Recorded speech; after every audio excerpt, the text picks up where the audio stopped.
Bonjour à tous et bienvenue dans Fragile. Avant de démarrer cet épisode, je voulais vous dire que j'ai lancé une page de soutien pour le podcast sur le site Tipeee. Car pour ceux qui ne le savent pas encore, je réalise ce podcast bénévolement depuis maintenant quelques années. Donc si vous appréciez Fragile et que vous voulez me donner un coup de pouce pour poursuivre l'aventure, sachez que votre soutien est très précieux. Ça m'aidera notamment à financer les frais de production et ça me permettra aussi de vous proposer plus sereinement de nouvelles rencontres insulaires. Je voudrais dire un immense merci à tous ceux qui ont déjà apporté leur soutien au podcast et pour ceux qui y pensent, je vous mets le lien vers la page de soutien dans les notes de l'épisode. Je vous souhaite une très bonne écoute. Bonjour à tous, j'espère que vous avez passé un bel été et je suis très heureuse de vous retrouver pour une nouvelle saison de Fragile. Pour ouvrir cette saison, je vous propose de quitter momentanément Porquerolles pour découvrir une de ses îles sœurs, Porquerolles. Plus sauvage, plus mystérieuse, plus lointaine, 10 fois moins peuplée que sa voisine Porquerolles, Porquerolles fut un haut lieu de villégiature intellectuelle pour des artistes et gens de lettres. Dans l'esprit de l'île, magnifique ouvrage paru aux éditions Claire Polland dont je vous recommande vivement la lecture, Pierre Buffet, grande personnalité de Porquerolles, écrit « Ceux qui ont su s'implanter dans cette île avaient un supplément d'âme. Ils ont su se nourrir de la poésie de ce lieu et s'en sentir solidaires, au point souvent de ne pouvoir s'en arracher. » Pierre Buffet me fait l'honneur d'être l'invité de cet épisode. Qui mieux que lui pour témoigner de l'histoire incroyablement romanesque de cette île et en traduire le caractère indéfinissable. Témoignage rare d'une personnalité éblouissante.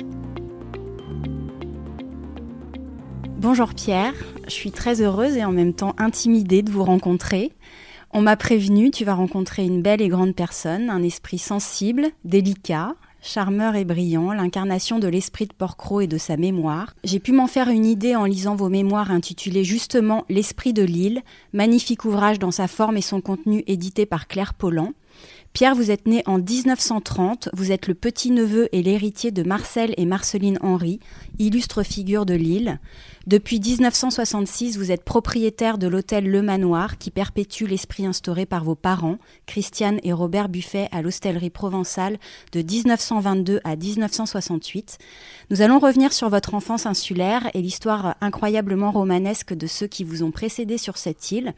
Mais pour commencer, Pierre, et pour aider les auditeurs familiers de Porquerolles qui découvriront peut-être en vous écoutant son île sœur Porquerolles, si vous deviez décrire en quelques mots à quelqu'un qui ne connaît pas du tout l'île, la géographie du lieu, sa densité, le type d'habitation et de construction que l'on y trouve, comment lui décririez-vous ? Comme un morceau de Lozère découpé et envoyé en mer, c'est-à-dire qu'il y a une densité démographique ridicule, en gros une quinzaine d'habitants l'hiver, et peut-être évidemment 200 ou 300 personnes l'été, et tout ça sur un morceau de territoire qui ne fait guère plus que 660 hectares et qui réunit l'essentiel de ses bâtiments sur le petit port, c'est-à-dire une vingtaine de maisons et peut-être une ou deux maisons dans les deux autres plages de l'île, tout le reste étant uniquement de la forêt, c'est-à-dire que sur les 660 hectares, vous avez 580 hectares de forêt minimum. Donc une île dense en végétation. Une île dense en végétation, mais surtout une île au caractère insulaire marqué parce que on sent très bien que c'est la nature qui commande et c'est pas l'homme. C'est vraiment la nature qui commande, j'allais me dire même presque l'été, puisqu'il y a quand même la mer. Il ne faut pas oublier que si Porquerolles est à 10 minutes de trajet, un bateau normal, Porquerolles est à au minimum une demi-heure, on est à 15 km de la côte. Et donc, il y a l'effort maritime, la coupure maritime, qui fait qu'au-delà d'une certaine distance, ce qui n'est pas, à mon avis, le cas de Porquerolles, les gens sentent vraiment qu'ils changent de territoire et ils ressentent, en arrivant à Porquerolles, indépendamment de la solitude dont je vous parle, ils ressentent un climat différent, un climat humain et un climat naturel qui leur apporte quelque chose de différent. Ça, c'est une espèce de miracle. Alors, je ne dis pas que c'est toujours positif, d'ailleurs. Il y a des gens qui le ressentent fort mal, et des dames ou des messieurs qui deviennent dépressifs alors qu'ils adorent la nature, soi-disant, parce que pour aimer la nature, il faut aussi la subir. Mais donc, il y a d'abord et avant tout ce sentiment de coupure du monde. Pour compléter votre description, Pierre, j'aimerais citer deux écrits, l'un de Vivienne de Watteville, extrait de Une île sans pareille, et l'autre plus récent, issu d'un petit recueil sur Porquerolles de François Carassan, adjoint à la culture de la ville d'hier. Vivienne de Watteville écrit lorsqu'elle découvre pour la première fois Porquerolles en juin 1929. L'île émergeait comme un navire à l'horizon, et sa silhouette bleue, couronnée de feuillage, semblait croître sous nos yeux au fil de la lente avancée de notre embarcation. Nous sentîmes à travers notre torpeur un parfum de romarin, de bruyère, et nous nous trouvâmes dans l'ombre des falaises. Sur notre gauche, nous vîmes se dresser un vieux fort délabré, inondé de soleil. Ses murailles crème, drapées d'un rideau de fleurs magenta qui flottait au-dessus des eaux. Surplombant la jetée, l'hostellerie s'étirait sous son éclatante toiture de tuiles rouges et jaunes. Une poignée de maisonnettes de pêcheurs se déployait dans un demi-cercle irrégulier. Rien qui différât beaucoup d'un port de Cornouailles, sinon les volets verts, les hampes bleu-vert des aloès et les flots aux nuances d'aigues marines qui proclamaient que l'on était dans le Midi. François Carassan, lui, écrit de l'arrivée à Porquerolles. Vous êtes au contact d'une terre qu'on dirait lointaine et vous marchez dans sa poussière brune et orangée qui filtre la lumière. Après une aussi courte traversée, d'autant plus forte est l'impression d'exotisme. Vous pourriez être en Afrique. Vous accosteriez un quai de l'outre-mer. Une chose est sûre, vous n'êtes pas sur la Côte d'Azur. Alors, un port de Cornouailles, dit Vivienne de Watteville, l'Afrique ou un quai de l'outre-mer, écrit François Carassan. On a envie de vous demander, Pierre, qui a raison et si ces différences de perception n'expriment pas le caractère indéfinissable de Porquerolles, cette île sans pareil, pour reprendre le titre du récit de Vivienne de Watteville. Oui, c'est vrai qu'il n'y a pas la même description, mais d'abord, ces personnes écrivent à 70 ans de différence, même 80 ans, enfin 70 ans au minimum, puisque Vivienne, comme vous le dites, a écrit ça en 1929 et François Carassan dans les années 2000 ou plus tard. Donc il y a une différence de perception, indépendamment de la sensibilité des deux écrivains.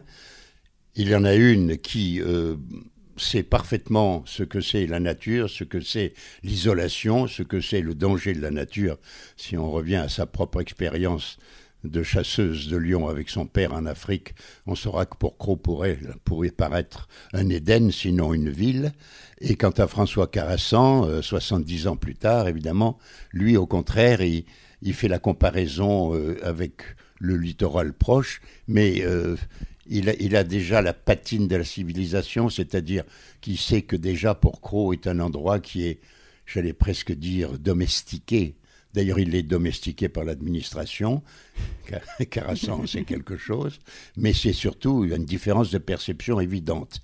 Alors, bien entendu, ils décrivent le même lieu. Je ne pense pas que la végétation ait beaucoup changé, alors que sur le port, si, il y a quand même eu pas mal de changements, et notamment une espèce d'aménagement de différents appontements, etc. Mais ils ont raison tous les deux, mais avec la perception et de leur sensibilité et du temps. Or, 70 ans entre 1930 et 2000, ça représente sur le plan de l'environnement, sur le plan de la perception de la nature par l'homme, un saut de 200 ans, à mon avis, dans le temps. Maintenant où la nature nous paraît si fragile et où on sait qu'elle est si proche et où on voit qu'on commence à voir qu'on l'a tellement abîmée, on la respecte un peu comme une robe en soie. Et alors que de ce temps-là, on se demandait s'il n'y avait pas un animal sauvage qui allait vous sauter à la figure. Certainement que ça joue. On ne peut pas comprendre ce qu'est Porquerolles aujourd'hui sans revenir sur l'histoire de l'île et le rôle joué par Marcel et Marceline Henry dans sa destinée, dont je vais essayer de retracer les grandes lignes. Alors Marceline Henry, elle est arrivée à Porquerolles il y a un siècle, à la fin de la Première Guerre mondiale, avec son compagnon, le poète Claude Baline. Ils sont rejoints en 1919 par l'époux de Marceline, le notaire et entomologiste Marcel Henry. Même si Marceline Henry est impressionnée par l'histoire de François-Joseph Fournier et le modèle agricole instauré à Porquerolles, ils imaginent à Porquerolles une autre façon de gagner leur vie, à travers un tourisme élitiste pour les amoureux de nature. Ils achètent l'auberge Pascal qu'ils transforment en hostellerie provençale dont leurs neveux, vos parents, Christiane et Robert Buffet, prennent la responsabilité. L'île attire des artistes, des musiciens, des naturalistes, des écrivains, des scientifiques, des hommes politiques. En 1925, Jean Paulhan, qui vient de prendre la direction de la Nouvelle Revue Française, y fait un premier séjour et se lie d'amitié avec Marceline Henry. Dès 1927, le fort de la Vigie est loué par Jean Paulhan et sa femme et devient le lieu où se rassemble toute la communauté littéraire de la NRF, au rang desquels Michel Arlan, Henri Michaud, Paul Valéry, Supervielle et beaucoup d'autres. Le phalanstère littéraire est anéanti par la guerre. Les Henri et les Buffet reviennent sur l'île au printemps 46 et relancent l'activité de l'hostellerie provençale. Alors Pierre, vous êtes né en 1930. J'aimerais qu'on revienne sur la période qui a précédé votre naissance et votre enfance sur l'île. Votre mère rentre au service des Henri en 1922 et votre père en 1924. Est-ce que vous pourriez préciser les liens qui unissaient vos parents aux Henri pour que nous comprenions bien la généalogie qui va conditionner votre étonnante odyssée familiale ? Bon, écoutez, je vais revenir là-dessus. Je fais simplement 3 petits points de mise au point dans ce que vous avez dit. La première chose, c'est que Marcel Henry, l'époux de Marceline, n'est pas venu la rejoindre en 1919, mais en 1921. C'est-à-dire que lorsqu'il a vu la possibilité qu'il y avait, après qu'elle lui ait fait une description romantique du lieu, il a vu qu'il y avait une possibilité d'acheter une part, sinon la totalité de l'île, car il y avait un héritage difficile et des procès entre les différents héritiers. Et la deuxième chose, notamment, c'est que mes parents ne sont pas venus au service des Henri, comme vous dites, parce que d'une part, mon père était le neveu direct de M. Henri, c'est-à-dire que la mère de mon père était la sœur de Marcel Henry. Et quant à ma mère, dont le père était mort en 1915 à la guerre, elle s'est retrouvée seule, et sinon abandonnée, en tout cas un peu délaissée par sa propre mère, qui elle habitait Sète. Et cette dame a cherché un endroit, une sorte de pension pour jeunes filles seules, qu'elle a trouvé en Avignon, dans une pension pour jeunes filles qui était de bonne réputation et dont la directrice était la sœur aînée de Marceline Henry, qui s'appelait Madame Siretta, Marguerite Siretta. Et donc ma mère, ma mère étant née en 1905, s'est retrouvée en 1916, c'est-à-dire à l'âge de 11 ans, mise en pension dans l'établissement qui était dirigé par la sœur de Madame Henry.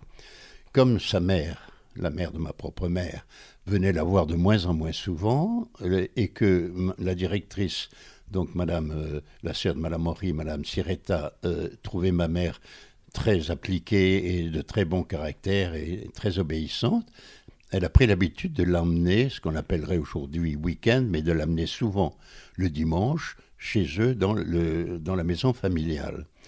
Si bien que, au bout d'un moment, ma mère s'est retrouvée partiellement en famille chez les Henri. C'est d'ailleurs une des raisons pour lesquelles elle a, mais à cette époque-là, ils ne le savaient ni l'un ni l'autre, rencontré mon père, car la famille Henri allait déjà à cette époque-là, souvent le dimanche, dans une propriété un peu agricole qui appartenait à la mère de M. Henri et que je décris dans mon livre, dans une petite bourgade qui s'appelle le Thor, Thor, où ma mère a enfant, elle avait 1 an de moins que mon père, a donc dû rencontrer en plusieurs épisodes mon père qui, déjà enfant, venait chez sa grand-tante et sa grand-mère. Et donc ça, c'est le début de leur relation. Donc il y a d'abord une relation évidemment familiale, puisque mon père étant le neveu de Marcel Henry, et lorsque Marceline s'est lancée dans l'histoire de Porquerolles, où son but n'était pas au début de trouver une situation pour gagner de l'argent, elle n'a eu qu'un attrait essentiellement romantique, et lorsqu'elle a vu, au bout de quelques années, dans les années 20 évidemment, qu'elle n'arrivait pas à survivre, elle s'est dit comment puis-je faire, et elle a eu l'idée de voir que la seule auberge qui était là, l'auberge Pascal, évidemment était d'un niveau où l'on pouvait difficilement accueillir des gens dignement. Elle a fait des propositions, et elle est arrivée d'abord en avoir la gérance pendant 6 mois, et ensuite à l'acheter et à y faire les travaux nécessaires. Et là, évidemment, elle a demandé à ma mère. C'était donc ça à partir de 1921-22. Ma mère qui à cette époque-là avait 17 ans, donc bien entendu de l'aider en faisant tout, y compris les tâches ménagères les plus difficiles. Vous comprendrez à quoi je fais allusion, c'est-à-dire balai brosse et seau d'eau. Et donc en 1923, mon père qui ne faisait pas son service militaire car il avait des problèmes cardiaques à cette époque déjà, est venu les rejoindre, et évidemment tout naturellement ils se sont retrouvés l'un vers l'autre. Donc il y a eu ce branchement familial d'abord à la suite de Marceline Henry, qui elle, évidemment, et même comme son mari ensuite, qui est toujours resté son mari, Marcel Henry, malgré la présence de l'amant, ont toujours eu une idée extrêmement romantique de Porquerolles, et en voulant y faire une espèce de refuge avec une nature libre. Il n'y a jamais eu la moindre, la moindre clôture, ni le moindre sentiment, à part le respect de la nature, ni le moindre sentiment d'être dans la propriété des autres. C'est comme ça que les choses ont débuté. Mmh. Merci déjà pour les corrections apportées. Non, pardonnez-moi, comprenez-moi simplement, je comprends très bien que pour vous, dans ce fouillis, ce soit fort difficile de comprendre la filiation, encore que dans mon livre, j'ai bien expliqué comment ma mère est arrivée à Porquerolles. Exactement. Qu'est-ce qui bouleverse Marceline Henry dans cette île, au point qu'elle décide non seulement de s'y installer, mais de s'engager corps et âme pour sa préservation? Alors d'abord, Marceline était une personne romantique, très fière, très musicienne, comme son mari Marcel Henry. Donc c'était ce qu'on appelle une âme troublée et troublante. Et lorsqu'elle a débarqué à Porquerolles, je remets entre parenthèses le fait qu'elle y était venue avec une barque de pêcheurs, parce que, étant momentanément de séjour au Lavandou, qui est le petit port en face, elle a eu la curiosité de vouloir y débarquer, et immédiatement elle a eu un coup de cœur, mais parce qu'elle y a ressenti, ce sentiment de l'Éden, c'est-à-dire du lieu où l'homme n'avait encore rien abîmé de la nature et où son contact avec la nature et sa vie dans ce lieu ne faisait aucune entorse à ce qu'on appelle le bonheur naturel. Et donc, son romantisme aidant, il a toujours certainement fait une projection d'un espèce de lieu où elle pourrait vivre non seulement ses propres sentiments, et notamment avec Claude Baline, mais aussi où elle pourrait y attirer des gens qui avaient la même sensibilité. Mmh. À l'époque, l'île comptait combien d'habitants et comment sont accueillis les Henry par les Porquerolliens? Alors, comme certainement votre ami William Sémulaire a dû vous le dire, il y avait beaucoup plus d'habitants avant la Première Guerre mondiale et même partiellement après.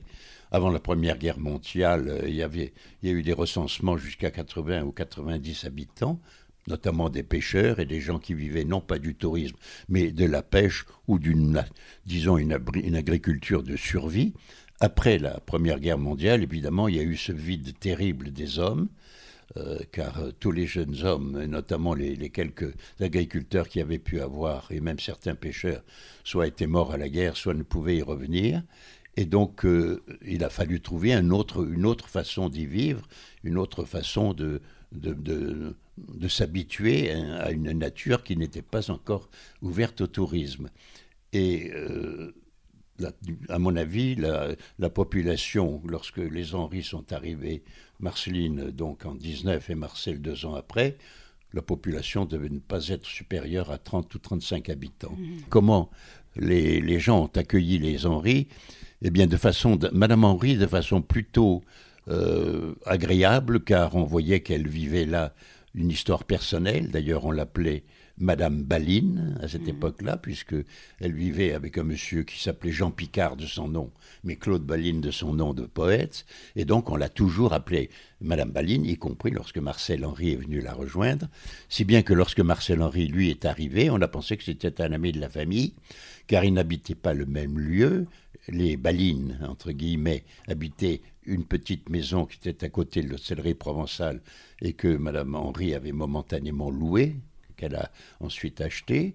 Et Marcel Henry, dès le début, a pu s'installer au manoir, car il était en pourparlers avec les héritiers de la famille Costa de Borga pour acheter la propriété autour du manoir. Et donc ces gens-là vivaient de façon extrêmement courtoise. Il y avait beaucoup plus de tenue qu'aujourd'hui, quels que soient les rapports intimes. Et c'était assez sympathique parce que chacun se raccompagnait après les repas, généralement le soir d'ailleurs. Et soit on allait du Toiton, ce qu'on appelle le Toiton, la petite villa qu'habitaient les Balines, vers le manoir accompagné Henri, soit c'est Henri qui accompagnait sa femme et son compagnon vers le Toiton. Et on trouvait que ces gens étaient extrêmement bien élevés entre eux, si bien que moi, ça m'a rappelé, lorsque j'étais chez les Jésuites, où il y avait de grands couloirs, car c'était une maison où nous étions 800 pensionnaires, qui s'appelait le Caousou à Toulouse, tenu par des jésuites.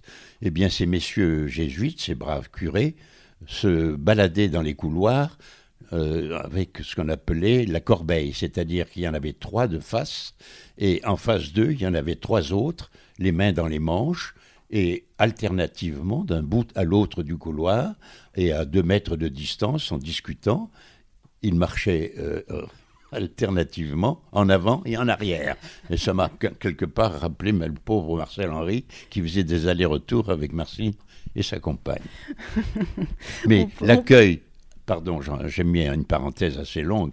L'accueil qui a été fait à donc Marceline et Madame Baline a été plutôt chaleureux. Les gens sont toujours assez pour les belles histoires d'amour. En revanche, Marcel Henry, qui dès le départ a surveillé et a commencé à se fâcher avec les gens qui coupaient des branches et surtout qui piégeaient les petits oiseaux ou qui attrapaient les lapins, encore que les lapins, ils étaient vraiment trop nombreux.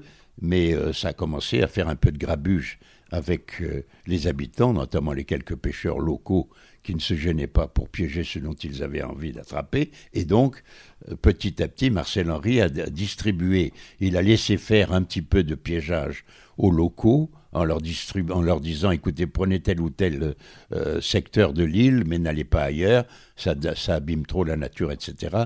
Ils ont fini par comprendre. En revanche, il a été extrêmement sévère avec les gens qui venaient de l'extérieur pour ramener 200 ou 300 petits oiseaux dans des sacs. Voilà.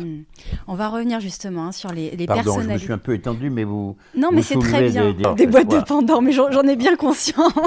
On va revenir sur les personnalités et les attraits des 2 personnalités que sont Marcel et Marceline Henry, mais j'aimerais revenir sur votre enfance. Oui. Pierre, votre sœur Micheline voit le jour en 1928 et vous en 1930. On sent que l'île a joué un rôle initiatique dans votre éducation et votre formation. Vous écrivez dans l'esprit de l'île. Tout en étant privés du système scolaire, nous étions privilégiés car l'immersion dans la nature sauvage et le microcosme humain que représente une petite communauté insulaire nous a mûris moralement et intellectuellement beaucoup plus vite qu'un système scolaire classique qui privilégie la connaissance théorique au détriment de l'apprentissage quotidien de la vie. J'ai envie de vous demander, c'était comment de grandir sur l'île et est-ce que vous pourriez nous dire comment se déroulait l'école, s'il y avait d'autres enfants et quels étaient vos jeux? Écoutez, d'abord, il n'y avait pas d'école à Pourcroux. La première fois où il y a eu une école, c'est à partir de 1947. Donc moi, j'étais déjà parti puisque j'avais 17 ans. Et les quelques enfants locaux essayaient d'apprendre ce qu'ils pouvaient avec leurs propres parents. Et je dois dire, d'une manière générale, nous étions 6 ou 7. On était assez sauvages, enfin sauvages dans le bon sens du terme.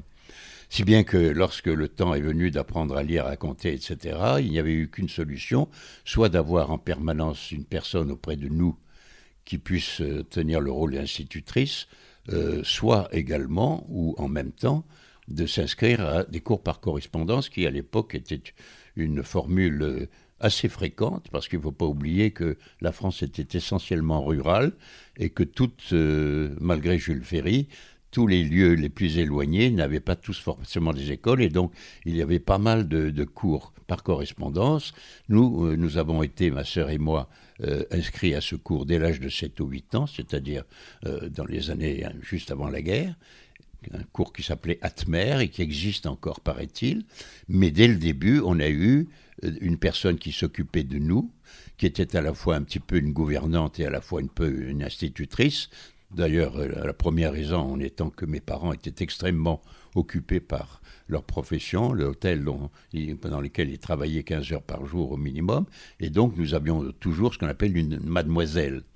Et puis, très, très judicieusement, mes parents, en accord avec les Henry, se sont aperçus évidemment que c'était une situation un peu élitiste vis-à-vis des 2 ou 3 autres enfants du village, si bien que je crois à partir dès le départ, dès les années 35, quand nous avions 5 ou 6 ans, on a fait très souvent des réunions communes avec la personne qui s'occupait de nous et qui apprenait le rudiment de lire et de compter aux autres enfants et surtout avec Marcel Henry, mais je crois que vous l'avez souligné dans le texte que vous venez de me citer, avec Marcel Henry on allait tous ensemble dans la nature, d'abord pour des prétextes très simples, ramasser des glands ou ramasser des champignons, ou ensuite il nous expliquait quelles étaient les différentes herbes que l'on voyait, les différents fruits que l'on voyait, pourquoi ça se présentait comme ça, et surtout, lui qui adorait les papillons et les insectes, nous en donnait souvent le nom et nous expliquait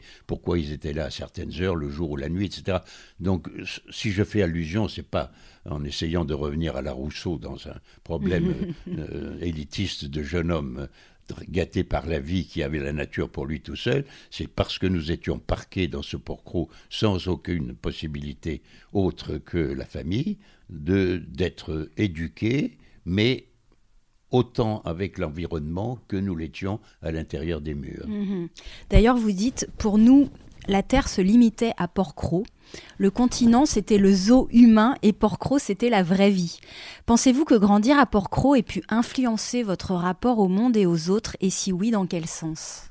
Bon, alors là, évidemment, vous êtes sûr de la réponse, c'est-à-dire que, bien entendu, vous savez que nous sommes tous extrêmement soumis à notre enfance. L'essentiel de notre sensibilité, de notre façon de réagir au monde se fait entre l'âge de 3 et 15 ans. Et bien entendu, moi, entre 0 et 13 ans, je n'ai été qu'un petit insulaire sauvage. Et c'est vrai que je considérais, non pas que c'était un zoo, c'est un mot exagéré, mais que la foule ou la façon de se comporter des gens que je voyais rarement, d'ailleurs, peut-être 2 ou 3 fois par an, lorsque nous allions à terre, comme nous disions, était tellement différente dans leur façon de vivre que la nôtre, que je pensais que c'est nous qui détenions la vérité, ou en tout cas que c'était comme ça qu'il fallait vivre. Donc j'ai eu ce sentiment, et bien entendu que ça m'a marqué à vie, parce que lorsque, comme je vous le dis, on est formé comme je l'étais, avec une vie un petit peu tordue et en même temps très ouverte, on reste marqué pour toujours. Et moi, je suis un homme qui est tout sauf aimant la collectivité. D'ailleurs, William me le reproche assez. Pas du tout sur le plan du sentiment d'être avec et comme les autres, mais en ayant un goût pour la solitude marqué. Et ça m'a même évidemment beaucoup été reproché, et ça a été un de mes problèmes pour la vie familiale, en tout cas le peu de vie familiale que j'ai eu. Alors, vous l'avez évoqué, on en a parlé de Marcel Henry. C'était un homme reconnu pour son goût pour la musique et la botanique, très lié aux frères Jahandiès, botanistes, à qui l'on doit l'ouvrage de référence Petites histoires des îles d'hier. Ils vont remodeler les chemins de l'île.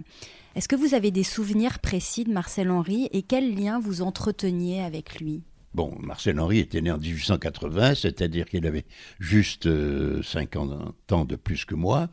Il avait un visage assez anguleux, il était maigre, il avait une petite barbe coupée courte, mais un peu à la Borgia, c'est-à-dire qu'il faisait le tour de la bouche et du menton, sans monter au favori, qu'il coupait court, mais à l'époque, il n'y avait pas de ces fameuses tondeuses qui trient les jeunes messieurs maintenant, où ils veulent faire croire qu'ils laissent pousser leur barbe. En fait, tous les matins, ils se regardent pendant une demi-heure avec une tondeuse qui a plusieurs hauteurs.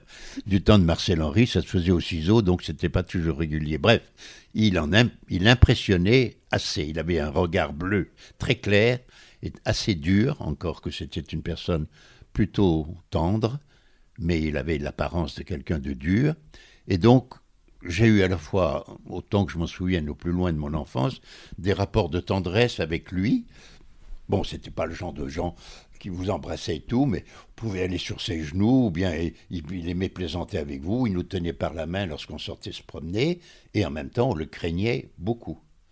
Et les gens, d'ailleurs, extérieurs à la famille, le craignaient encore plus. Donc, j'avais à la fois des rapports de tendresse et des rapports de respect évidents, qui n'avait rien à voir avec le fait que c'était un ancien notaire, etc. C'était un peu un grand-père tendre, mais sévère. Donc, ça ne m'a jamais posé le moins de problème, au contraire. Et curieusement, à mon avis, il avait plus que mon père l'apparence ce qu'on appelle le patriarche, non pas par l'âge, mais par la tenue et par les responsabilités qu'il tenait au sein de la famille.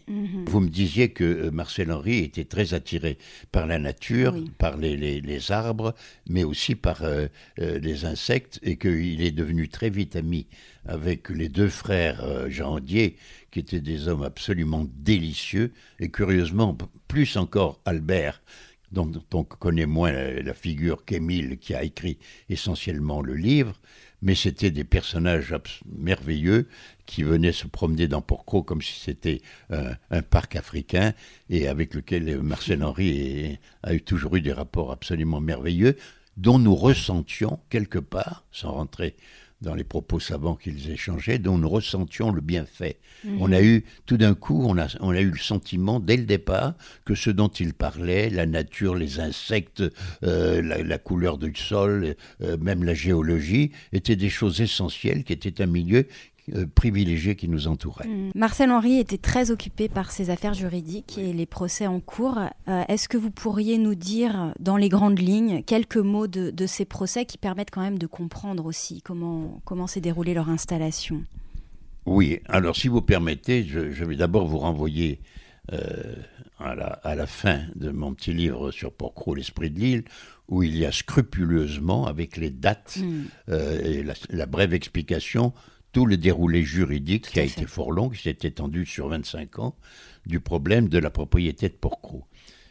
Marcel Henry, lorsqu'il est venu à Porquerolles, n'avait pas de fortune, il n'avait que sa petite étude de Châteauneuf-du-Pape, et bien entendu, quand Marceline lui a dit qu'on peut avoir une vie merveilleuse, etc., il a vendu son étude, ce qui lui a donné quelque argent, et bien entendu, il s'est mis d'accord. Alors on dit qu'il a séduite, mais enfin je crois que Marcel Henry n'était pas tellement séduisant, en tout cas sur le plan des rapports avec ces dames. Il aimait certainement papillonner un peu, mais pas au-delà à mon avis. Et donc avec madame, la personne qui était donc l'héritière de M. Creut, on ne dit pas Crotte, paraît-il, on dit Creut parce qu'il y a un tréma sur le haut. Ah, à la germanique et qui lui-même avait eu une promesse de vente de la famille Costa de Beauregard, qui était la propriétaire de l'île. Donc Marcel Henry, en gros, s'est mis d'accord avec cette dame pour qu'elle lui cède ses droits, puisqu'elle n'avait pas elle-même l'argent pour réaliser la promesse de vente. Mais bien entendu, comme il ne l'avait pas lui-même non plus, une fois qu'il a eu la signature de la dame, il a fait un emprunt, qu'il a eu les plus grandes difficultés, bien entendu, à rembourser par la suite. Et en tout cas, il fallait que chaque année, il ait des sommes d'argent, ce qui a évidemment tout de suite incité à créer l'histoire de l'hostellerie provençale, etc. Mais bien entendu, il est tombé sur un bec, car les accords qu'il avait passés avec Madame Creut ont été tout de suite, dans les 2 ans ou les 3 ans qui suivaient, contestés par d'autres héritiers. Parce qu'il se trouve que cette dame Creut était la deuxième femme du docteur Creut décédé qui lui avait laissé ses droits, mais qui, lui, dans un premier mariage, avait eu 2 enfants. Et que lorsque ces enfants ont su que la deuxième femme de leur père était en train de vendre les biens qu'elle avait reçus grâce à lui, ils se sont empressés d'attaquer cette promesse de vente qu'elle avait donc passée à M. Henry. S'en est suivi, je ne vais pas rentrer dans le détail, une succession de procès au cours desquels Marcel Henry quelquefois a gagné, très souvent a perdu, chaque fois est arrivé à remettre les sommes qu'il devait à une date ultérieure et surtout à détruire les arguments juridiques des gens qui étaient en face, mais finalement le collet s'est resserré et entre 1925 et 1937, donc pendant ces 12 années de procès, ils se sont retrouvés avec la seule possibilité ou de récupérer l'argent qu'ils avaient déjà versé, les Henry, pour avoir une part, mais une faible part de la propriété de l'île, ou carrément s'en aller. Et c'est donc, ils se sont rabattus, si je puis dire, sur une personne qui venait depuis quelques années, depuis les années 30, à l'hostellerie provençale, qui s'appelait Madame Desmarais, à l'époque Madame Combe, qui elle-même était une riche héritière, et qu'ils ont sensibilisé à Porquerolles, qu'elle a d'ailleurs compris dès le départ, mais elle l'a plutôt vu comme une espèce de propriété personnelle. Et lorsqu'il a fallu mettre Porquerolles en vente aux enchères, pour donner à chacun des héritiers et aux Henry la part qui correspondait aux sommes qu'ils avaient versées, ou auxquelles ils avaient juridiquement droit, ils se sont mis d'accord pour que ce soit Madame Desmarais qui achète tout. Mais bien entendu, avec des accords privés, au terme duquel elle leur restituait, quitte à payer une soulte, la part qui correspondait à l'argent qu'ils avaient versé. Et ils se sont donc retrouvés potentiellement propriétaires de la moitié sud et ouest de l'île, c'est-à-dire la partie qui comprend le port. Grosso modo, ça monte jusqu'à la Vigie et ça descend. Ils gardaient donc le Mont Vinaigre, la plage du Sud, etc. Donc toute la partie sud et ouest qui faisait donc 220 hectares. Madame Desmarais gardant pour elle toute la partie nord et est qui faisait un peu plus de 300 hectares, lesquelles deux parties étaient séparées par la partie qui a toujours appartenu à l'État et qui est la route principale de Port-Cros qui joint les forts et qui appartient à l'État et qui représente à peu près 90 hectares. C'est pour ça que ça a duré si longtemps et que s'il n'y avait pas eu Madame Desmarais ou une quelconque autre personne fortunée, ils auraient tout perdu. Bon, merci d'avoir clarifié cela. Je renvoie ceux qui veulent en savoir plus à votre livre dans lequel vous expliquez très bien. Quand je suis arrivé en 1966, je n'étais pas encore considéré comme héritier de la partie qui m'était soi-disant dévolue, parce que Madame Henry, en me le cédant, avait aussi cédé le procès qui était encore en cours avec Madame Desmarais. On sent que c'est un héritage aussi.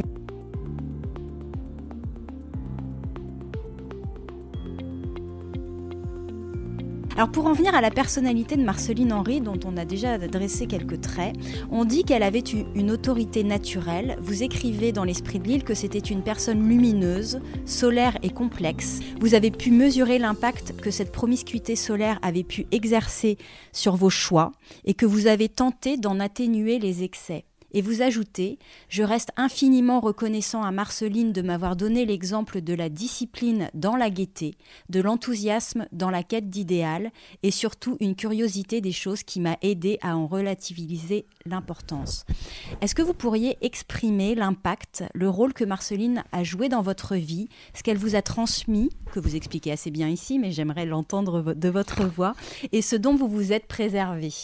Écoutez, vous avez bien vu que tout était dit. D'ailleurs, je trouve qu'il écrit très bien. Il est très bien. Alors, ceci étant, il y a eu une erreur dans la transcription, mais je l'ai laissé comme ça. Dans la phrase où je dis, c'est pas de la discipline dans la gaieté. On a inversé, c'est de la gaieté dans la discipline. Oui, c'est beaucoup plus. D'abord, il faut revenir à la situation dans laquelle nous étions, ma sœur et moi, enfants. Donc, à partir du moment où l'hôtellerie provençale a fonctionné et où elle a été confiée dans sa gestion à mes parents, ils se sont trouvés très vite débordés car, curieusement, ça a très vite marché. Ce style provençal bien tenu, avec des meubles anciens et avec un accueil extrêmement correct, et même un peu plus car il y avait des personnes cultivées qui s'en occupaient, a fait que ça a eu du succès tout de suite. Donc, qu'est-ce qui s'est passé?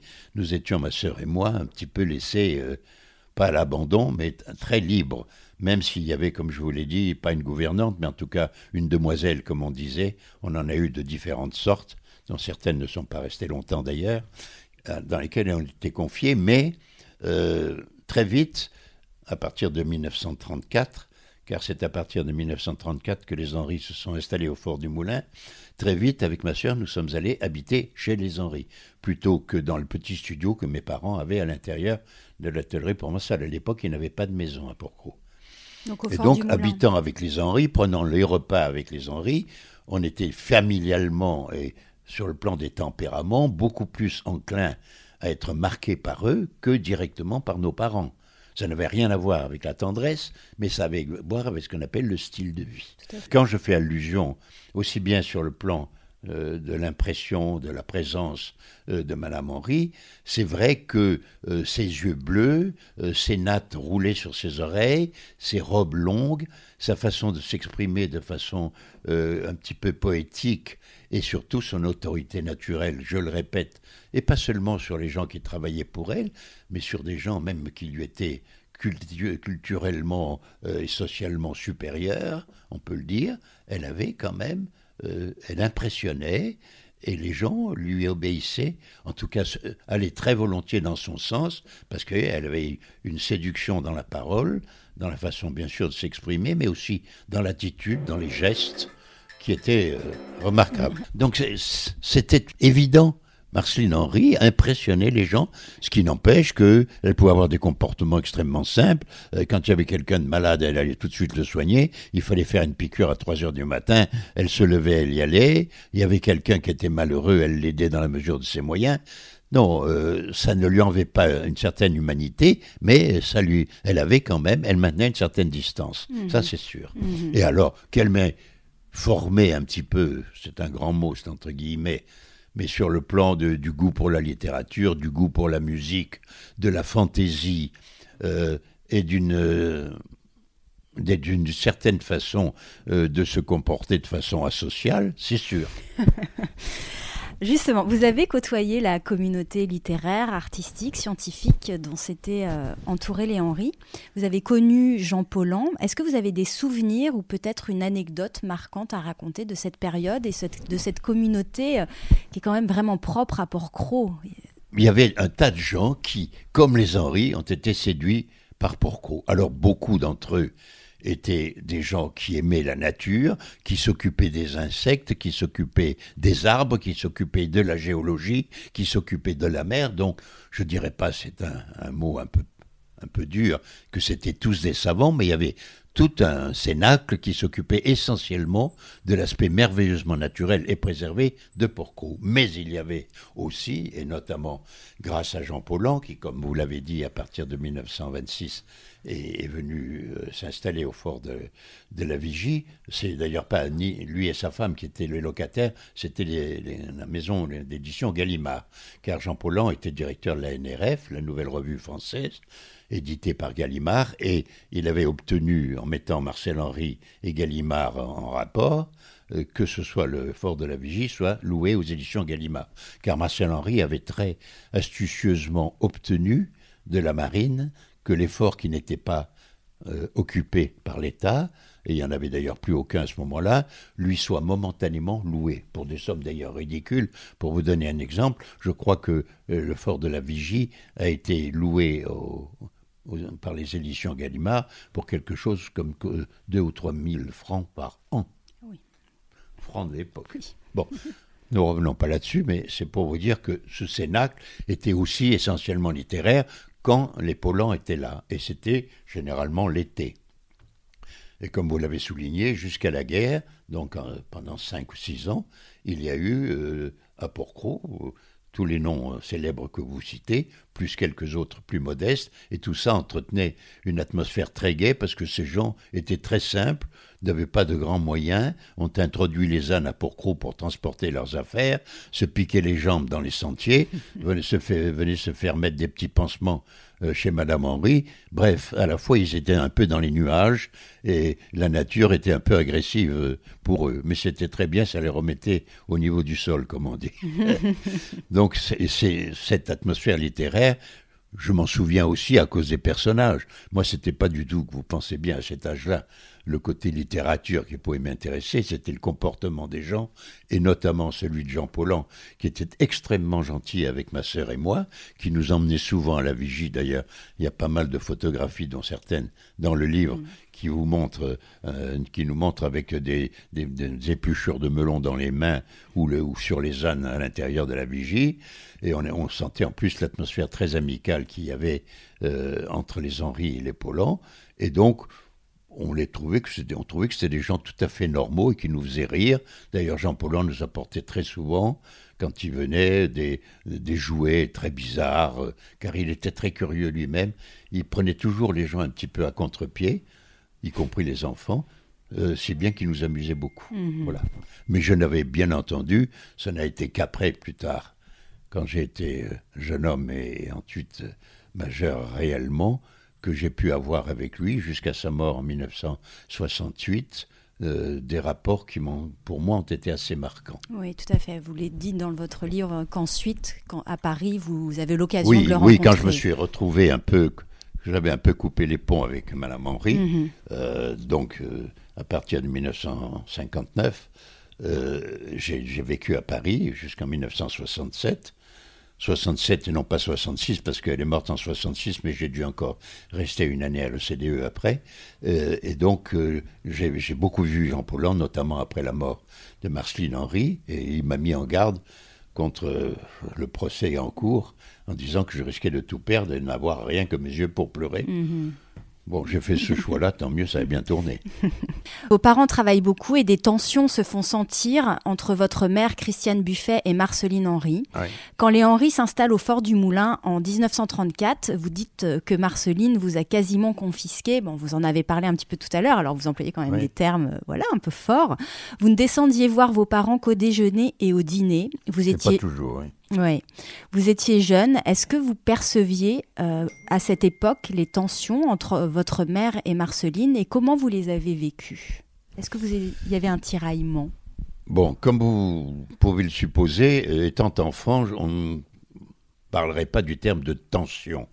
Il y avait à la fois des rapports quasi familiaux, encore que le sang familial c'est entre mon père et M. Henry, et il n'y avait aucun lien de famille entre entre mon père et Mme Henry, ni encore moins avec ma mère. Et ce qui est vrai, c'est que depuis le début, ma mère ayant été recueillie en quelque sorte dans l'institution de la sœur de Mme Henry, elle s'était toujours sentie un peu en situation d'inféodalité. Et que lorsqu'il s'est agi de mettre l'hostellerie provençale en marche, cette supériorité d'autorité de Mme Henry s'est fait d'autant plus sentir que dès le début, elle a imposé à ma mère des tâches subalternes que ma mère a fait volontiers. Ma mère était, malgré sa modestie, une femme très vive et dont plus tard j'ai compris à quel point elle avait raison sur certains points, même dans ce qui l'opposait plus tard à Mme Henry. Mais évidemment, elle en a un peu souffert, et elles avaient des tempéraments extrêmement différents. Et ma mère souffrait beaucoup de ne pas avoir de vie, entre guillemets, de famille. C'est-à-dire de se retrouvant plus souvent à parler ou à s'occuper des clients plutôt que de ses propres enfants, ou encore même de son propre mari. Et forcément, elle en a fait retomber la responsabilité sur Marceline Henry, qui ne regardait pas ça du même œil. Elle voulait qu'une chose, c'est que l'hôtel marche, et les maris et les enfants se passaient après le tiroir-caisse. Ça, nous l'avons compris assez vite avec ma sœur, puisque je crois qu'à un moment, on disait de Marceline, on n'aura jamais faim. Donc les rapports ont été sinon tendus, ils le sont devenus. Il y avait une autre raison qu'il faut bien comprendre, c'est que Marceline Henry n'a jamais eu d'enfant. Et n'ayant pas d'enfant, et l'homme de sa vie, le deuxième homme de sa vie, Claude Baline, étant mort l'année de ma naissance en 1930, elle a pris évidemment un grand coup sentimental dans son cœur, et c'est en même temps l'année où ma mère ayant un deuxième enfant, moi-même, elle s'est retrouvée avec une femme qui était comblée par deux beaux enfants, qui avaient des rapports extrêmement tendres. Et je pense qu'elle en a d'autant plus souffert. Alors je ne dis pas qu'elle a essayé de s'en venger, ce serait lui prêter une mentalité que je suis sûr qu'elle n'avait pas. En revanche, il est très certain qu'elle a tiré tous les fils qu'elle a pu pour avoir le plus souvent ses enfants avec elle.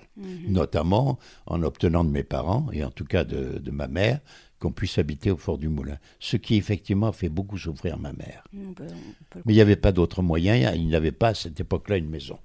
Oui, et puis ils étaient très occupés. Oui, ils ne l'ont eu que plus tard. Voilà.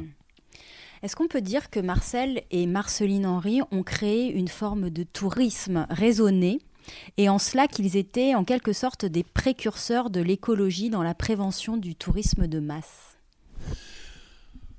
C'est vrai aujourd'hui où on emploie ces termes à tout va. Ils ne savaient pas à l'époque, ou en tout cas l'écologie n'était pas définie comme telle.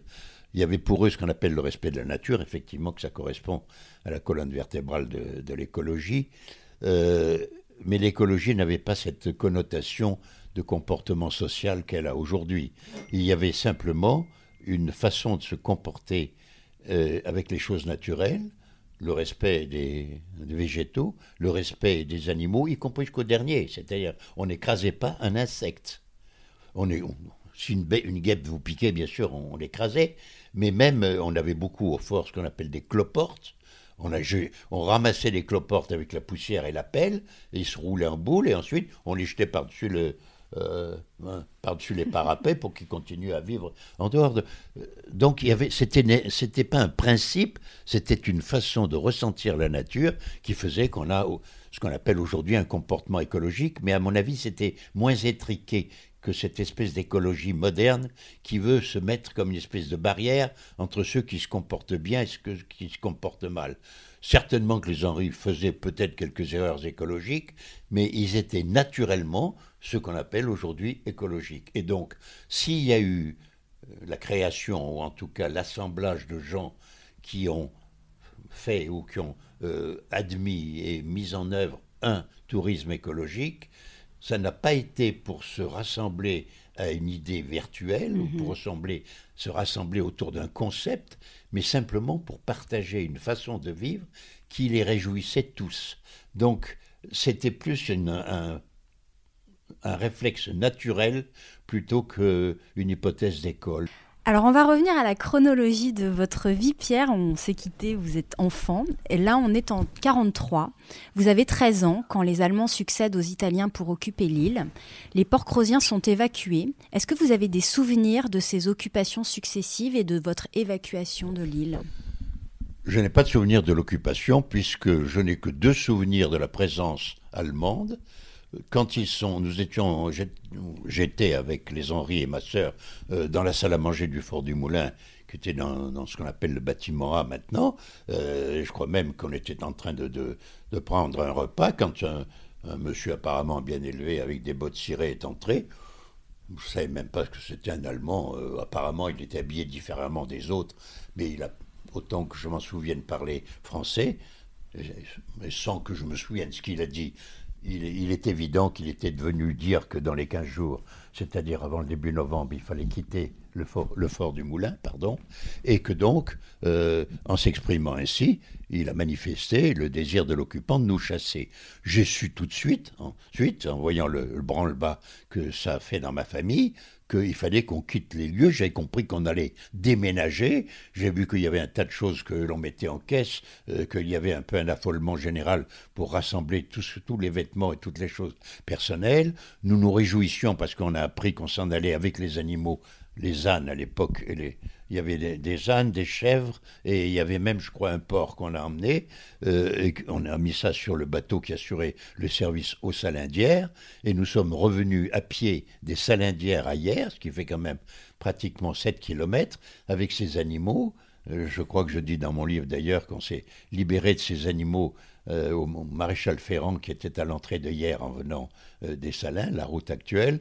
Et on s'est délaissé. Et là, les Henri avaient manifestement loué un appartement où nous avons débarqué et que j'ai occupé jusqu'à mon départ pour le collège. Voilà. Mais je n'ai parlé d'occupation ou parlé d'allemand. Pour moi, ça ne voulait rien dire.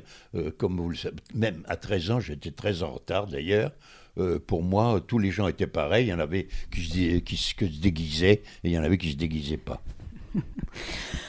Vos parents et les Henri louent un appartement à Hyères, vous l'avez dit, puis près d'Aurillac dans le Cantal, puis reviennent à Hyères à la Libération. Début 1945, les Henri retournent à Port-Cros.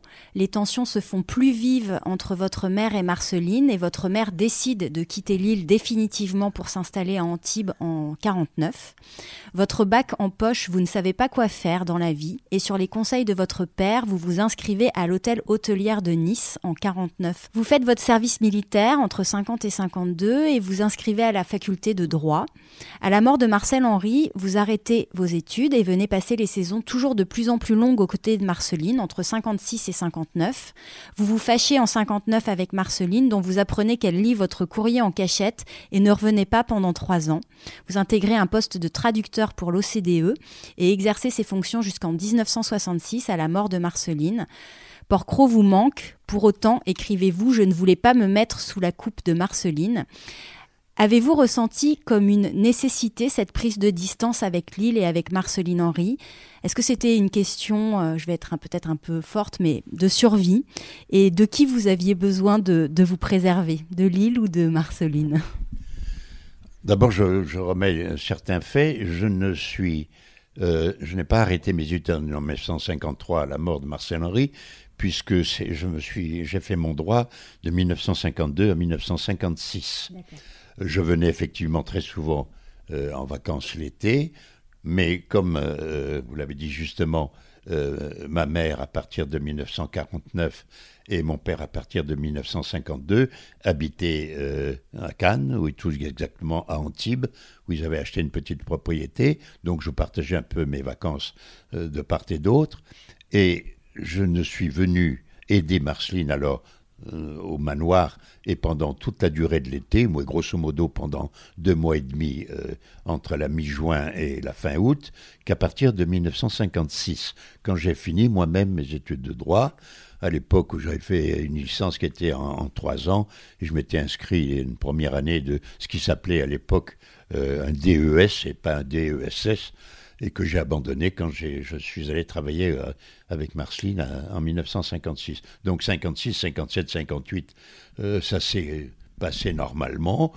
J'avais le rôle à la fois très facile et très difficile de l'héritier, entre guillemets, de l'héritier en tout cas du travail. Et je passais surtout mon temps à aller faire de la chasse sous-marine, à aller faire de la pêche, à commencer à regarder les demoiselles, c'était quand même de mon âge. Et puis, ce qui d'ailleurs a un peu incommodé Marceline Henry, au point que, comme vous le dites justement, je me suis aperçu qu'elle lisait certains de mes courriers avec une méthode qui, paraît-il, était classique à l'époque, que je n'ai jamais connue personnellement, qui était de décoller la colle des enveloppes en l'humectant et ensuite en le mettant à la flamme proche d'une bougie. Bref, j'y ai vu que du feu, c'est le cas de le dire, jusqu'au moment où une bonne âme m'a mis au courant. Et là, alors évidemment, j'ai un peu explosé. Ça s'est pas bien passé, pas au point que nous soyons jetés des pièces à la figure, mais au point qu'elle m'a dit, puisque c'est comme ça, va vivre ta vie ailleurs. Et que je lui ai dit, écoute Lily, oui, c'est ce que je veux faire, j'étouffe ici. Bon. Et d'ailleurs, j'en avais un petit peu assez d'avoir toujours des rapports qui n'étaient forcément, évidemment, pas des rapports amicaux, mais qui très souvent me liaient, comme j'étais plutôt une personne agréable et aimant parler, avec des clients de l'hôtel. Donc elle me reprochait aussi quelquefois un petit peu de me comporter là comme si j'étais en vacances plutôt qu'en travail. Bon. Je suis parti à Paris, comme vous le dites, en 1959. J'ai fait un ou deux boulots pour gagner un peu d'argent. Puis à partir de 60, je suis rentré à l'OCDE, où je me suis trouvé très bien, car il s'agissait de faire des mots, j'adorais. J'ai toujours eu un goût pour le verbe. Ah bon ? Voilà. Et puis, bon, ça s'est très très bien passé. J'avais aucune responsabilité, car dans les organisations internationales, il n'y a qu'un responsable, c'est l'autre.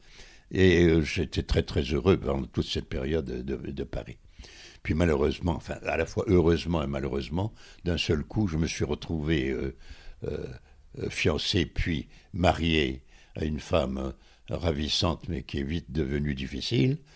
Et puis j'ai reçu un héritage qui m'a été très très lourd, avec un travail qui n'avait rien à voir avec l'administration. Et puis j'ai ressenti, bien entendu, la peine, comme je l'avais ressenti pour Marcel Henry, de la perte de Marceline, qui pour moi était quelqu'un qui m'a quand même ouvert beaucoup d'horizons, quelle qu'ait été un peu la brouille des dernières années, encore que, à partir de 1965, 64 et 65, en 64, lorsque j'ai connu ma future épouse, je suis venu la présenter au mois d'août à Madame Henry, qui m'avait fait certains signes d'apaisement entre-temps. Et donc, en 64, je suis allé la présenter. En 65, je suis venu passer 2 semaines de vacances là. Et puis, malheureusement, encore que je l'ai vu, je crois, l'hiver 65-66 à Paris, j'ai appris par mon père son décès en mars 66. Et là, il a fallu chambouler ma vie. Et à partir de 67, je suis venu m'occuper du manoir, ce qui, si on réfléchit maintenant, ça fait 55 ans de bons et loyaux services. Absolument. Pendant les 3 ans de brouille avec Marceline, est-ce que l'île vous a manqué ? Je m'étonne de la part d'une personne aussi perspicace que vous, d'une question aussi évidente. Oui, mais c'est pour faire comprendre ce pouvoir des îles aux car auditeurs. Qui ne regrette pas le jardin de son enfance ?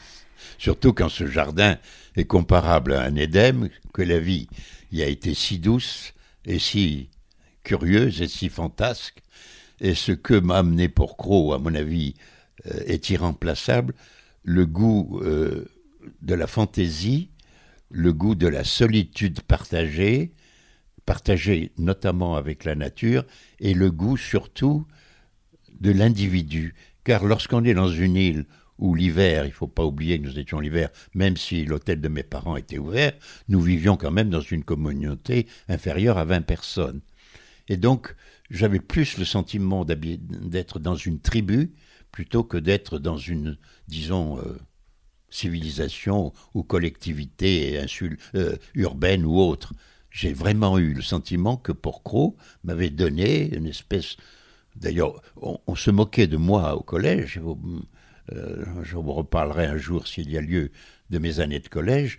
On m'a toujours considéré comme quelqu'un de très curieux. Même les jésuites, qui dans leurs appréciations de trimestre, m'étaient toujours aussi fantasques et indépendants. Ce qui est très curieux.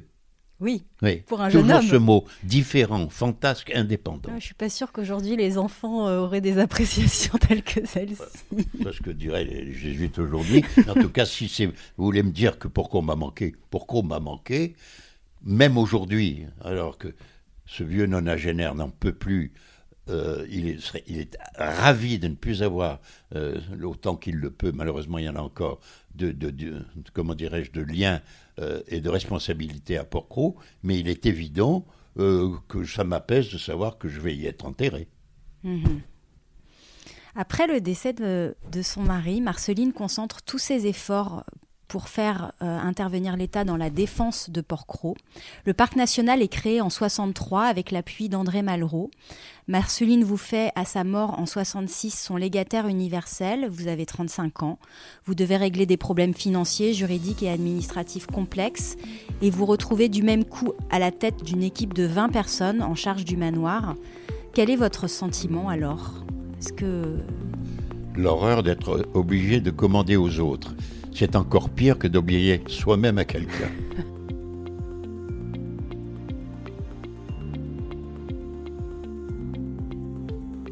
Vous n'avez pas eu envie de confier la gérance du manoir et de garder votre liberté à ce moment-là? Vous êtes tout jeune. Je vais vous dire, je n'avais d'abord aucun objectif. J'ai jamais été un homme organisé. J'ai toujours vécu au jour le jour. J'ai eu simplement le sentiment que je devais aux Henry et à mes parents, et quelque part, sur le plan matériel, encore plus à mes parents, de sauver ce qu'ils avaient eux-mêmes mis tant de mal à préserver.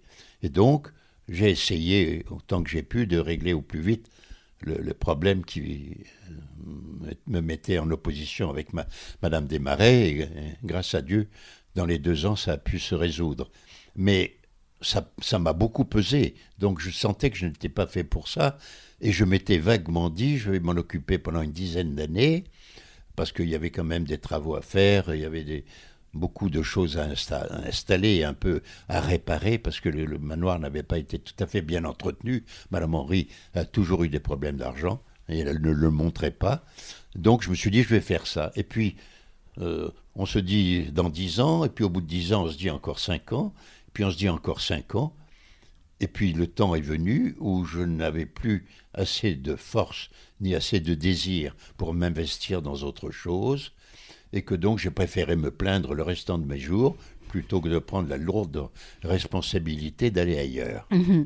Alors ça fait aujourd'hui plus de 50 ans, près de 55 ans, vous avez dit que vous êtes à la tête du manoir. 66 2021. Oui, quasiment 55 ans.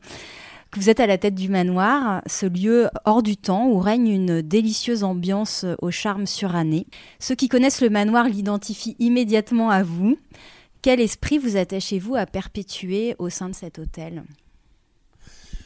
Rien n'était défini au départ, sinon que la façon de vivre à Porquerolles survivait mieux là qu'ailleurs. Pourquoi ? Parce que d'une part, Porquerolles était quand même, entre parenthèses, tombé sous le joug de l'administration, dont les objectifs sont très louables, mais dont la façon de les mettre en œuvre n'est pas toujours agréable. Et donc, je sentais qu'au manoir, je préservais une espèce d'enveloppe où ces impératifs administratifs restaient au loin. D'ailleurs, je dois dire que dès le départ et depuis, mes rapports avec l'administration ont été relativement pas faciles, mais relativement respectueux, et qu'ils ont toujours compris, en tout cas j'ai eu cette chance, qu'il y avait, à partir du moment où on passait le portail du manoir, la certitude qu'on y préservait tout ce qu'eux-mêmes étaient chargés de faire. Donc, il se trouve que cette façon de me tenir à l'abri du monde extérieur, j'ai essayé non pas de la transmettre, mais de la mettre en œuvre par ma façon de faire au manoir. C'est ce que j'ai essayé d'inculquer aux gens qui voulaient bien travailler avec moi et à qui je disais la première chose ici, c'est que vous n'êtes pas considérés comme des employés, vous êtes considérés comme des gens qui participent à recevoir les autres. Nous sommes une grande maison où on reçoit des amis, mais comme nous n'avons pas d'argent, nous les faisons payer, mais nous les faisons payer en nous souciant de tout ce qui peut leur faire plaisir. Et très curieusement, et ça je rends hommage à toutes ces équipes qui m'ont aidé, très curieusement, à part quelques rares exceptions, tout le monde suivait. D'abord parce que j'ai eu la chance d'avoir un personnel très jeune, et ensuite parce que les quelques anciens qui étaient là avaient déjà été formés et savaient déjà à quel point c'était méritoire pour eux et pour moi de rester là. Et donc, c'est pas que j'ai voulu créer une ambiance particulière, c'est que j'ai voulu essayer de continuer à vivre à Port-Cros, malgré les charges qui m'étaient tombées sur le dos, comme j'avais vécu enfant. Ce qui fait que j'ai été un grand naïf toute ma vie. Alors bon, ce que vous décrivez comme étant absolument naturel de l'extérieur, comme ça vous ne me taxerez pas de flatterie. Voilà, vous incarnez quand même, Pierre, un certain style, une certaine élégance qui est rare de nos jours. Quel regard vous portez sur notre monde qui semble s'être un peu détaché d'un certain raffinement, d'un goût pour le beau, pour une consommation toujours plus abondante et frénétique ? Oui, alors rapidement, concernant le manoir, d'abord il a la chance d'être dans Port-Cros. Port-Cros a la chance d'être préservé, malgré certains inconvénients. Mais sur le plan du monde, je vais vous dire, un endroit comme le manoir, encore que ce sera certainement de plus en plus difficile, me paraît avoir la chance de pouvoir préserver un capital humain qui se détériore à une vitesse grand V. Alors, vous allez me dire, ben oui, t'es un brave vieux de 90 ans, et comme tous les braves vieux, tu trouves qu'avant c'était mieux. Bien sûr qu'il y a ça, mais il y a aussi une réelle détérioration, de même qu'il y a une multiplication du nombre d'habitants de la planète. Moi, quand je suis né en 1930, la planète comptait 2 800 000 habitants, elle en compte 7,5 millions aujourd'hui. Milliards. Donc le comportement des gens est tout à fait différent, ils sont beaucoup moins bien élevés, ils ont beaucoup moins le respect des autres, et donc j'ai l'impression, dans la façon de vivre, différent de ce que vit la grande majorité des gens, bien entendu, surtout dans les zones urbaines, mais aussi malheureusement maintenant de plus en plus dans les campagnes, il y a une façon de vivre, une gaieté, un agrément de vivre qui disparaît au jour le jour, et qui disparaît d'autant plus que l'on est en train de saccager l'individualité.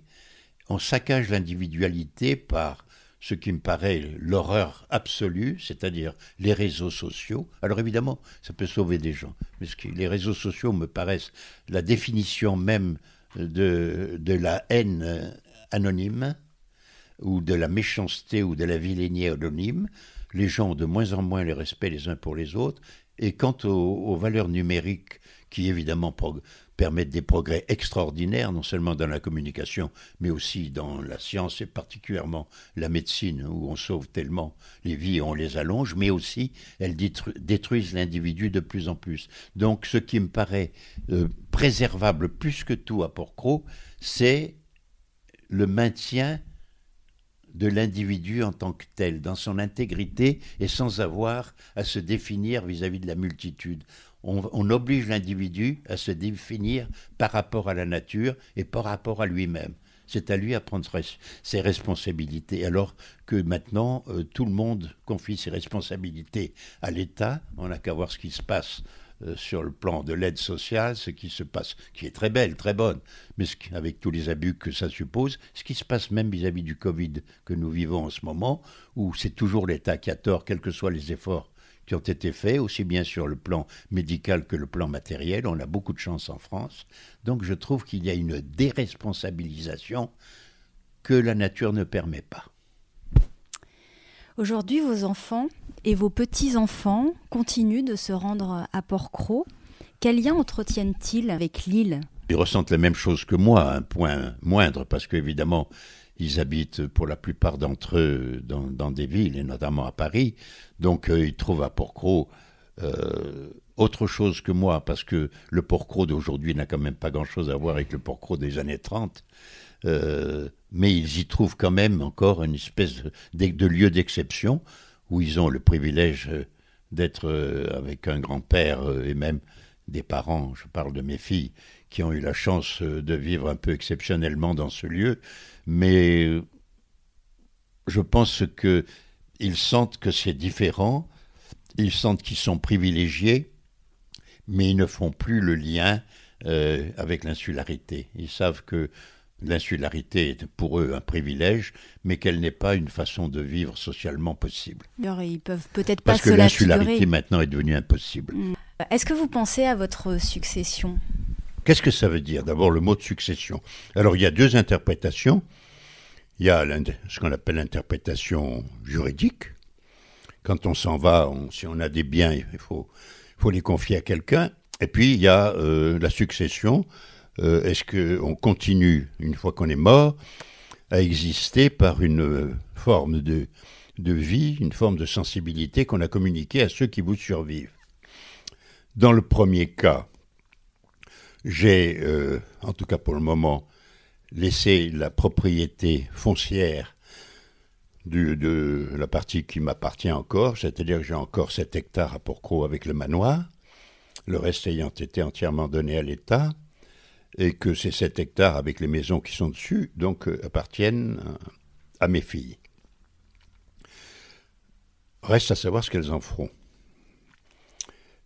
Car être propriétaire de quelque chose, c'est bien, et être obligé de le faire survivre matériellement, c'est autre chose. Surtout que dans les îles, l'entretien, surtout des vieilles maisons, vous en savez peut-être quelque chose, est extrêmement compliqué.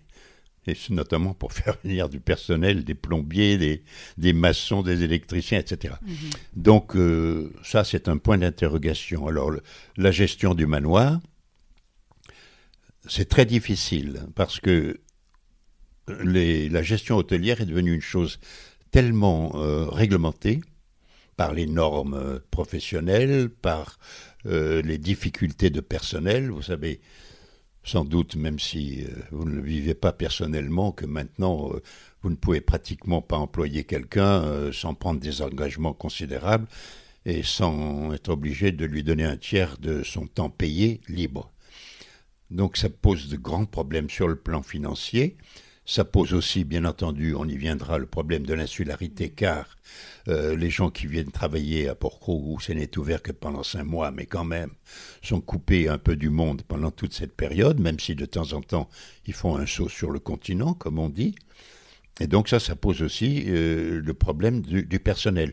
Maintenant, ce n'est plus 18 ou 20 personnes, mais plutôt 25 que je suis obligé d'employer, car les réglementations sociales et les besoins de service sont devenus tels, surtout compte tenu des prix qui sont pratiqués au manoir, qu'il faut quand même pas mal de gens pour pouvoir assurer un service qui soit paisible. Car ce que je reprocherais le plus à ce qu'on appelle les saisons, entre guillemets, sur la Côte d'Azur, c'est que tout d'un coup, tout le monde est énervé, tout le monde est excité, et on finit par oublier d'être aimable et simplement d'avoir le temps. Et c'est ce qu'on essaye de faire au manoir. Ça coûte très cher, tant mieux. C'est pour ça que je fais payer très cher, tant pis. Il y a des gens qui disent « Oh là là, mais c'est épouvantable, il n'y a pas de télévision dans les chambres, les salles de bain font 3 mètres carrés au lieu d'en faire 6. Vous avez vu l'état de vos carrelages, enfin c'est épouvantable. » Et alors, je suis obligé de leur dire « Mais oui, vous savez, ici l'entretien coûte très cher. » Et finalement, je me range au goût de certaines autres personnes qui me disent « C'est merveilleux, j'ai l'impression d'être dans la maison de ma grand-mère. » Et rien n'a changé depuis les 20 fois que je viens ici. Et mes parents qui venaient ici en voyage de noces seraient émerveillés, car les quelques photographies qu'ils m'envoient correspondent à ce que je vis moi-même aujourd'hui. Bref, je m'arrête.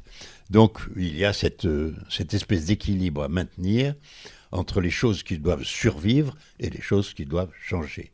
En ce qui concerne, c'est votre question, les choses qui doivent survivre, ce qu'on appelle la succession, je pense que ce serait difficile à mes filles de s'en occuper directement, pour des raisons d'abord personnelles, puisque pourquoi l'une, pourquoi pas l'autre, pour des raisons qui leur sont, elles, encore plus personnelles, car, à mon avis, elles n'ont pas des tempéraments qui demandent la souplesse de contact que nécessite ce genre de travail.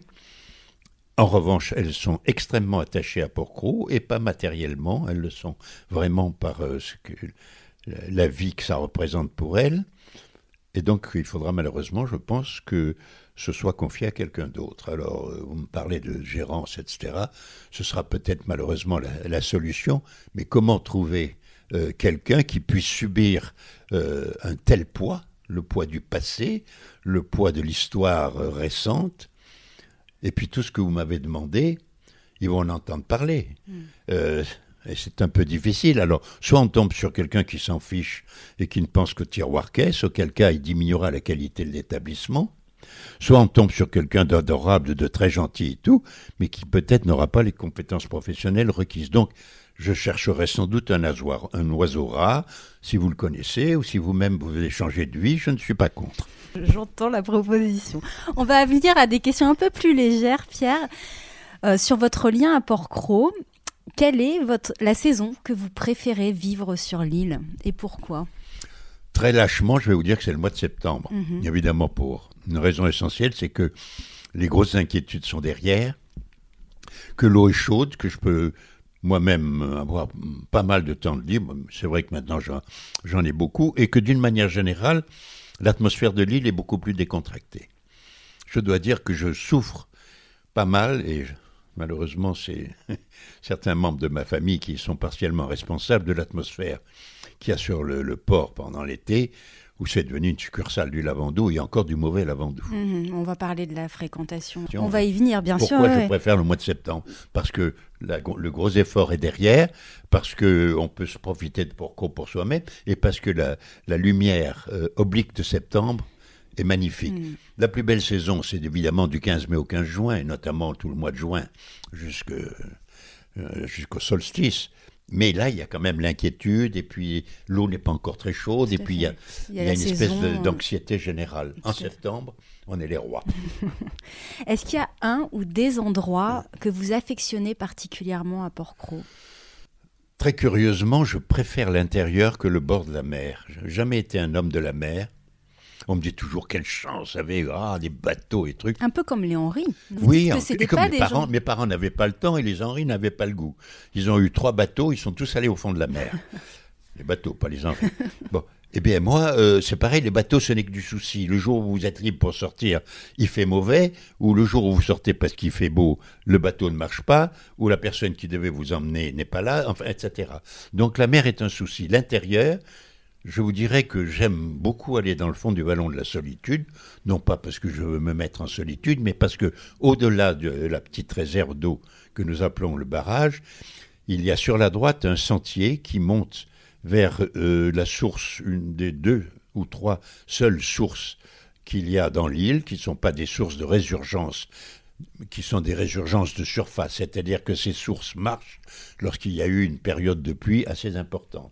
Et d'ailleurs, c'est cette source qui alimente le barrage. Et là, il y a une petite montée dans ce qu'on appelle, nous, la source, qui est une chose absolument ravissante, de l'eau qui glisse sur des schistes qui sont polis depuis des millénaires, j'allais dire, où vous avez des petits têtards, où vous avez des jonquilles qui sont de ravissantes fleurs qui poussent, et vous avez une espèce de val qui ressemble un peu... Est-ce que vous connaissez la poésie de Rimbaud qui s'appelle « Le dormeur du Val ». Bien sûr, bon. Il a 2 trous rouges. Vous savez, au fond, avec le trou au côté droit, eh bien, c'est un endroit qui ressemble au dormeur du Val. Oui, tout à fait. Voilà l'endroit que j'y retourne. Je préfère, s'il faut en préférer un. À écouter les insulaires, on comprend que les îles sont des lieux de paradoxe. Dans l'esprit de l'île, vous dites en parlant des îles et de la vie sur l'île, Captives de leur isolement mais ouvertes sur l'infini à la mer, les îles offrent la tentation d'y pouvoir mieux donner vie à ses rêves. Cette séduction apparente révèle cependant à qui tente l'aventure une difficulté d'être plus éprouvante qu'en d'autres lieux.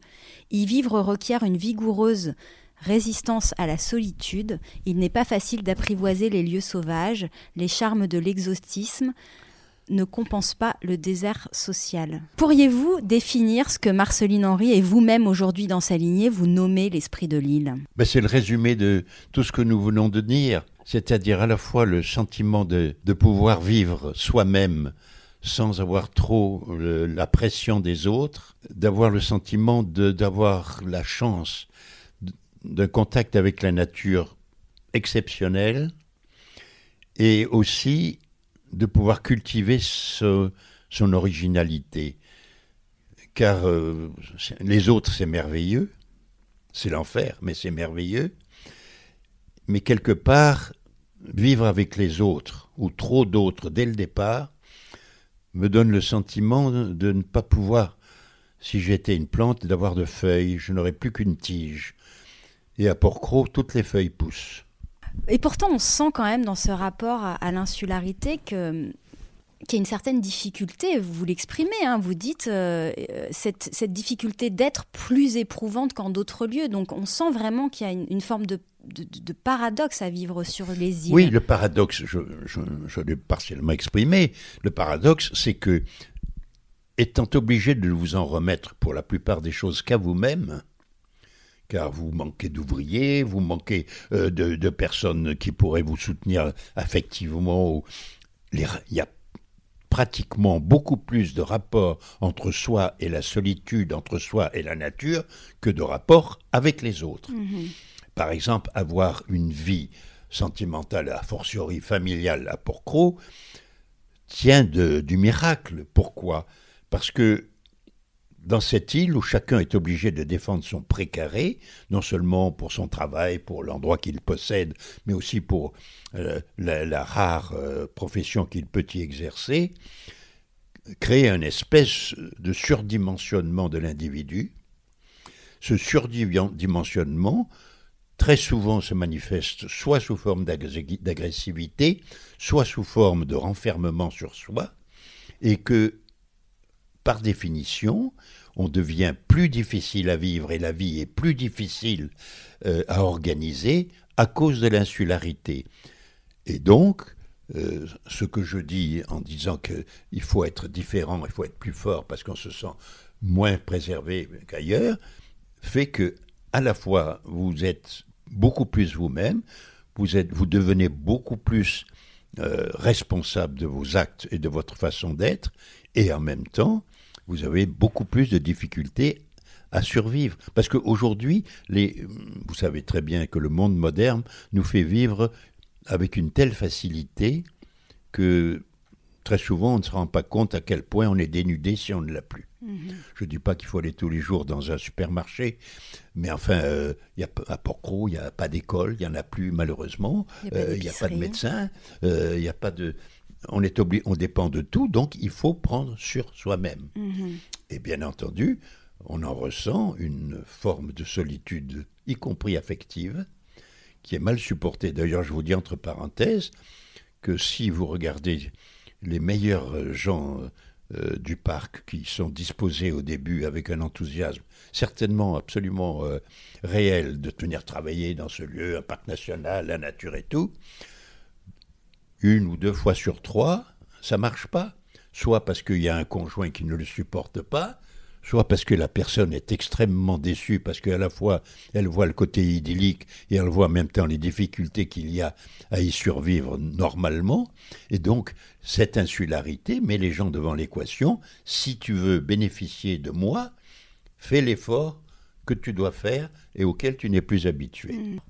Claire Pollan écrit dans le préambule de vos mémoires que l'esprit de l'île se veut une réflexion sur l'expérience individuelle et commune que Port-Cros par miracle représente toujours, donc individuelle et commune.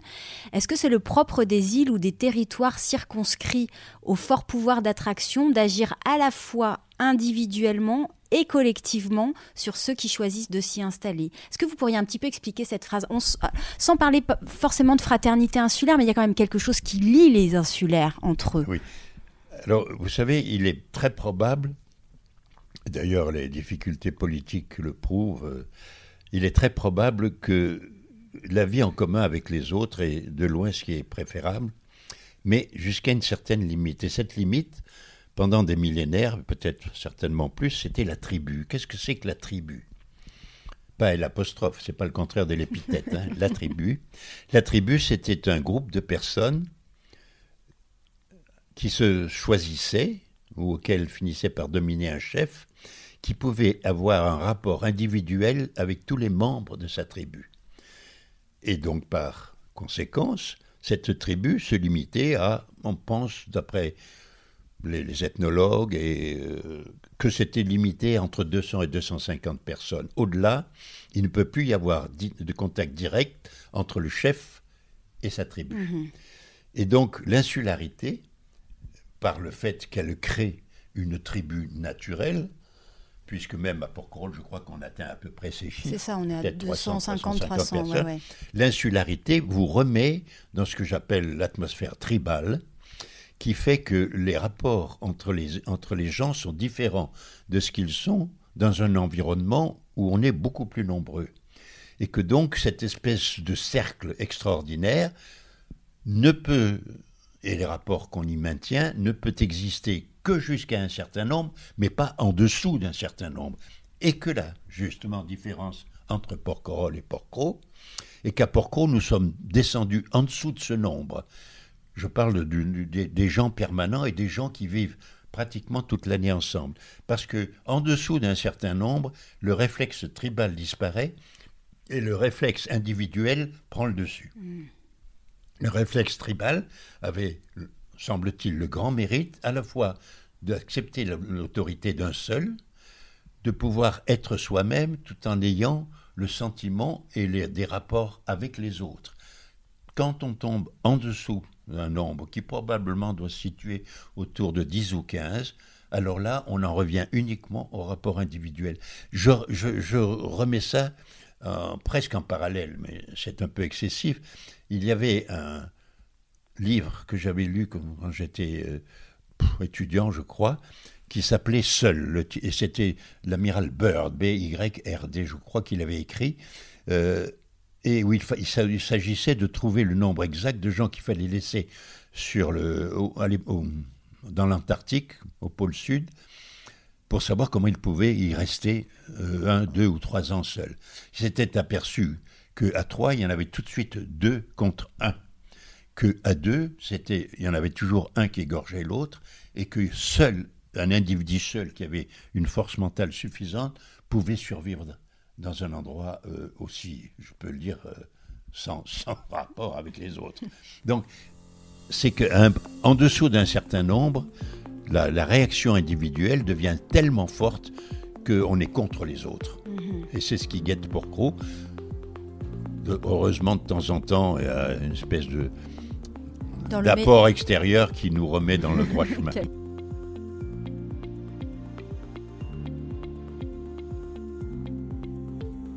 J'aimerais qu'on élargisse un petit peu l'insularité aux îles sœurs de Porquerolles, que sont Porquerolles et l'île du Levant. Vu de Porquerolles ou de l'île du Levant, le caractère insulaire de Porquerolles peut sans doute être questionné. Quand Porquerolles est desservi 4 à 5 fois dans la journée, l'accès à Porquerolles est beaucoup plus restreint. Une navette aller-retour tous les 2 jours en hiver. Porquerolles compte un peu moins d'une vingtaine d'habitants, peut-être. Comment ? Une vingtaine d'habitants, Porquerolles, actuellement. L'hiver ? En ce moment, il y a quelques ouvriers qui travaillent pour le parc. Alors, du lundi au vendredi, ils sont une vingtaine, mais ils doivent rester plutôt une douzaine pendant les week-ends. Et vous le disiez, il n'y a pas de bar. Il y a entre 12 et 15 personnes, pas plus. On voit que la continuité territoriale est à géométrie variable selon les îles. Est-ce que vous connaissez bien Porquerolles et l'île du Levant ? Alors, je connais moins bien l'île du Levant parce que, comme vous le savez, les 3/4, même un peu plus du territoire, on ne peut pas y accéder.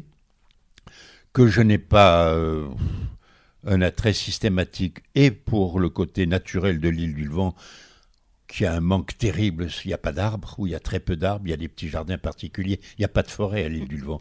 Ce qui aurait pu être la forêt a été en fait confisqué par la marine nationale. Et donc, je connais mal l'île du Levant, j'ai quelques rapports personnels très agréables et depuis très longtemps avec certaines familles de l'île du Levant, mais c'est pas un endroit, je crois que j'y vais tous les 5 ou 6 ans, et je vais même pas une fois par an jusqu'au village. Mmh. Bon. C'est pas que les gens du Levant ne sont pas sympathiques, il y en a qui sont devenus très sympathiques, mais il y a ce côté terrible du port où on est toujours ballotté, c'est d'ailleurs un scandale qu'on n'ait toujours pas mis une petite digue pour abriter ce port, et puis c'est très difficile, il faut monter à pied, et puis les gens ont une façon de vivre qui est très sympathique mais qui ne correspond pas du tout à la mienne. Porquerolles, j'y vais, oui, à peu près une fois par an. Je trouve qu'il y a trop de monde parce que... Alors j'y vais quelques fois l'hiver, passer une journée, plus maintenant, parce que c'était l'époque où j'emportais le pique-nique avec Paula, on allait se balader dans les chemins, etc. Mais depuis 4-5 ans, c'est plus ça. Porquerolles est beaucoup plus agréable, parce que Porquerolles, d'abord, il y a des plaines, ce qui n'est le cas ni au Levant, ni à Porquerolles, et les plaines apaisent le regard et apaisent l'individu. C'est curieusement de loin la plus grande des îles, et c'est la moins escarpée. Et il y a une espèce de côté accueillant, car le fait de faire face au nord, c'est-à-dire face à la côte, met un petit peu à l'abri du large et donne à Porquerolles, dès qu'on y arrive, le sentiment qu'on est protégé. Ça, on a géographiquement, on se sent protégé, je trouve, quand on arrive à Porquerolles. Peut-être parce qu'on a l'idée aussi qu'il y a plus de gens, moi j'en sais rien, etc. Et puis il y a autre chose aussi, c'est le rapport entre les îles. Le rapport dans les territoires français, et semble-t-il, d'après ce que j'ai lu dans quelques autres nations, sont surtout des rapports nord-sud. Tout le monde va facilement de Paris à Marseille. S'il faut aller de Grenoble à Limoges, même aujourd'hui, c'est autre chose. Tout le monde va facilement de Hyères à Porquerolles ou de Hyères à Porquerolles, voire du Lavandou à Porquerolles.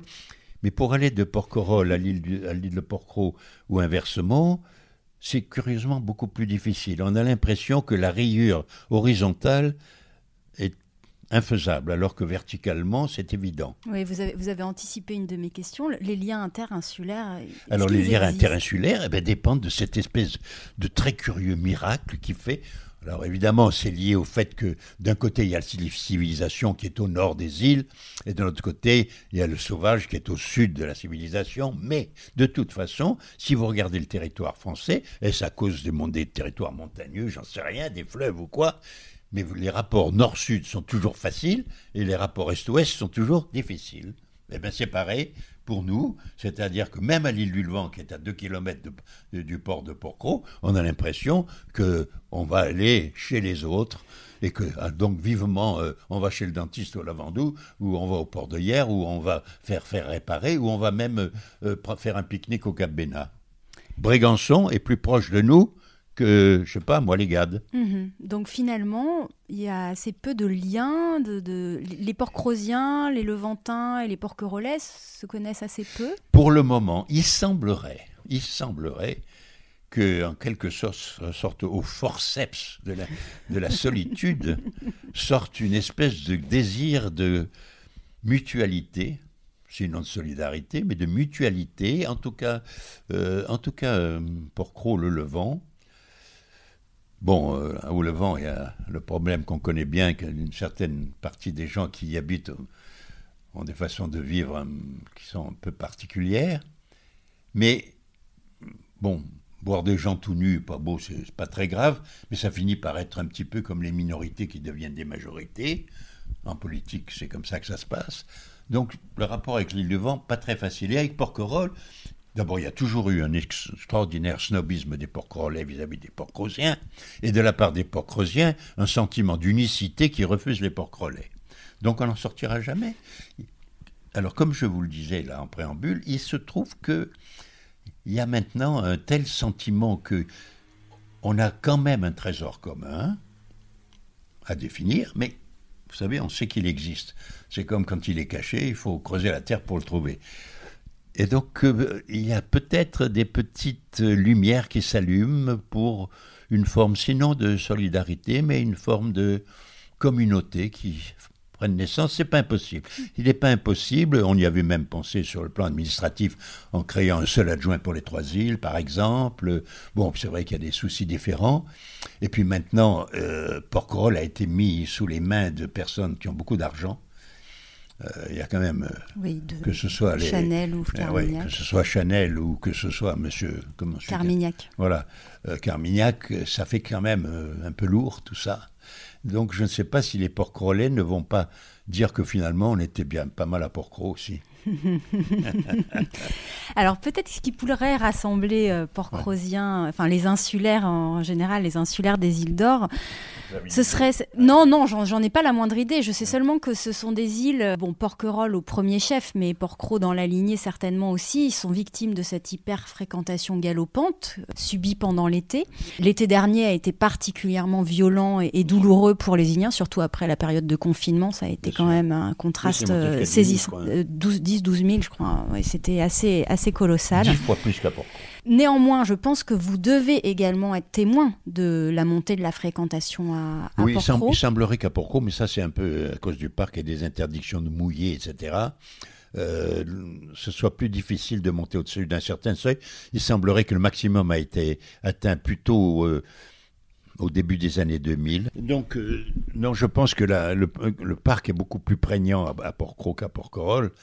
Et je pense que naturellement, il y a un équilibre qui se fait, qui est inférieur qui maximise à 1200. Mais 1200. Est-ce que vous le vivez de façon violente? Pendant votre vie, vous avez vu l'essor de cette fréquentation à Porquerolles? Non, j'ai l'impression qu'à Porquerolles, il y a eu une montée assez forte à partir, dans les 10 ans qui ont suivi la création du parc. Disons, ça a commencé au milieu des années 70 et c'est devenu pratiquement intolérable jusqu'au milieu des années 90. Pendant 20 ans, ça a été terrible. Puis là, petit à petit, l'administration a créé tous les empêchements qu'elle a pu faire. Et je pense aussi que maintenant, il y a un public qui vient chercher moins le rivage avec les parasols, la plage, j'allais presque dire les Vainés, que ce n'était le cas avant. Avant, les îles étaient toujours poursuivies pour leur idéal tahitien, et tandis que maintenant, il y a de plus en plus de gens, notamment à Porquerolles, je ne sais pas ce que c'est à Porquerolles, mais en tout cas à Porquerolles, qui viennent vraiment chaussés pour marcher, qui ne vont pas au bord de la plage et qui vont à l'intérieur de l'île, y compris pendant l'été. Ils n'ont pas peur d'avoir chaud. D'ailleurs, on a la chance d'avoir beaucoup d'ombre, et que là, il y a une transformation progressive, lente, mais réelle, des personnes qui viennent visiter Porquerolles. Les autres, ceux qui viennent par la mer, ont la difficulté du stationnement sur l'île ou de l'accostage. Et comme ils n'ont pas l'intention du tout d'aller se promener à l'intérieur de l'île, soit ils restent dans leur bateau, soit ils vont ailleurs. Marceline Henry, avec le soutien d'André Malraux, on l'a dit, alors ministre, a œuvré pour la protection de l'île, pour que l'île devienne parc national. Est-ce que ça a été pour vous déterminant dans la protection de Porquerolles? Et est-ce que c'est suffisant? Je crois que je le dis quelque part dans une forme de conclusion aussi que je mets dans ce que je ressens ou ce que j'ai ressenti jusqu'à présent. C'est que il est évident que les propriétés privées ne suffisaient pas, même si elles étaient volontairement limitées dans les possibilités du touriste. Elles n'auraient pas pu, quelles que soient les sommes d'argent investies, elles n'auraient pas pu maintenir seules la défense du territoire porquerollien, parce que l'attrait de ce lieu est tel que du particulier, même s'ils avaient eu 10 gardes chacun, à la fin n'auraient pas pu, notamment pour ce que j'appelle la gendarmerie maritime, en tout cas la surveillance maritime. Donc il est évident qu'à très long terme, la solution du parc national, peut-être il y aurait eu d'autres solutions, mais la solution du parc, à long terme, c'est ce qu'il y a de mieux. Bon. Et en plus, je dois dire que petit à petit, il y a quand même, entre la population locale et les autorités du parc national, il y a une meilleure compréhension. En revanche, c'est vrai qu'il y a une perte de ce qu'on appelle le sentiment de liberté individuelle, mais qu'on a volontiers, à mon avis, auquel on se range volontiers, mais il faut que le parc aille jusqu'au bout, c'est-à-dire qu'à mon avis, indépendamment de ses objectifs scientifiques, qu'il ne faudrait pas cultiver au détriment des bons rapports avec les gens et surtout d'expliquer aux gens C'est ça qui, à mon avis, qui manque un peu au parc national, c'est que les gens qui débarquent avec une certaine innocence ne soient pas immédiatement pris par la main, j'allais dire, mis au courant de ce qu'est ce lieu. Et je ne vois pas vraiment de petites fascicules qui les mettent au courant, et surtout un personnel qui puisse suffisamment être attentif aux désirs des gens. Voilà. Mais ça viendra peut-être. Oui, ça dépend aussi beaucoup des directions. Oui, absolument. En tout cas, on sent que dans vos préoccupations, il y a ce souci de préservation de la nature, mais on sent que vous avez un réel souci de préservation de l'homme aussi, finalement, sur cette île. Vous avez dit le mot, mon souci n'est à ce stade de ma vie, assez avancé, mon souci n'est plus tellement le fait que Port-Cros reste quelque chose d'exceptionnel, tant mieux si ça l'est, mais mon souci est beaucoup plus sur l'individu en général. Je suis très, très, très, très affecté par ce sentiment que j'ai, que plus ça va et plus les gens seront montés les uns contre les autres, et moins les gens seront sensibles et moins les gens seront originaux. On a tous des empreintes digitales différentes, on a tous un esprit différent, on a tous un cœur différent, on a tous un charme différent, même les gens qui sont laids ont du charme. Laissons-nous vivre tels que nous sommes. Nous passons notre temps à être tenus par des réglementations. En plus, nous sommes dans un pays merveilleux, mais qui est d'un jacobinisme, où tout se décide dans l'Élysée, où tout se décide par en haut. Redonnons un peu d'oxygène aux régions, et même si possible aux départements, et pourquoi pas aux communes. Redonnons aux gens le sentiment de vivre sinon dans une tribu, mais au moins de vivre dans une collectivité où on a une petite chance d'avoir quelque chose en commun avec celui qui vous dirige. S'il vous plaît. S'il vous plaît. Dans des territoires comme Port-Cros, on peut craindre l'extinction progressive de la vie locale au seul bénéfice d'une fièvre estivale. Vous déplorez la détérioration des conditions de vie hivernales, la fermeture de l'école depuis 2008, plus aucun resto ni café ouvert entre novembre et mars, pénurie de services publics, gel des logements sur l'île. Est-ce que vous entrevoyez des solutions pour sauver la vie locale permanente ? Pour survivre, il faut pouvoir assurer sa vie matérielle. Pour assurer sa vie matérielle sur un territoire qui appartient quasiment entièrement à l'État, sauf 2 ou 3 privilégiés entre guillemets, il faut avoir soit un emploi par l'État lui-même, soit un emploi par la collectivité, mais vous avez soulevé le problème pour moi extrêmement important de l'école qui malheureusement n'a pu survivre car il n'y a pas eu suffisamment d'élèves pour qu'elle puisse, selon les règlements, survivre. Je crois qu'en dessous de 3, on supprime, à partir de 3, on supprime l'école et puis ça arrange l'administration. Donc ce problème d'école fera qu'il n'y aura probablement aucune ville aux vies familiales pérennes, je m'entends en tout cas permanente, à Port-Cros, tant que Port-Cros sera sans école. Sur le plan des occupations, à part l'occupation touristique, à part les occupations, les postes qui sont donnés par l'administration, je ne vois pas ce qu'on pourrait faire à Port-Cros d'autre qu'une occupation qui vive par le tourisme, sauf s'il y a progressivement un renversement ou un étalement, de l'activité touristique, mais alors basée sur d'autres objectifs que la belle couleur de la mer, l'eau chaude pour se baigner et le masque pour regarder les poissons. Si on veut amener à Port-Cros un tourisme évidemment beaucoup moins nombreux, mais quand même qui peut être permanent, en tout cas, sauf pendant les mois, disons, entre le 1er novembre et le 1er mars, mais il faut à ce moment-là que l'État ou les particuliers puissent s'organiser d'accord avec l'administration une forme de tourisme qui soit évidemment moins cher, qui soit plus écologique et qui permette la survie au moins d'1 ou 2 établissements sur le port pour loger et pour nourrir les gens qui viendraient. Mais il n'est pas impossible qu'il y ait finalement un tourisme écologique qui démarre tout doucement et qu'à l'avenir, fasse que Port-Cros soit un des bénéficiaires. Ça peut-être. Mais je ne vois pas de choses, puisqu'il n'y a pas d'autres occupations qui puissent autre que le tourisme. Et concrètement, c'est quoi? Ce serait des classes vertes pour les enfants, des lieux pour les personnes plus âgées? Concrètement, il faudrait que... Vous avez une idée mais ça, précise? je l'avais déjà soulevé il y a 30 ans, quand j'étais au conseil d'administration du parc. Il faudrait que l'État puisse... c'est vrai que l'État a de moins en moins d'argent dans son budget de l'environnement, mais que l'État puisse mettre 2 ou 3 logements locaux.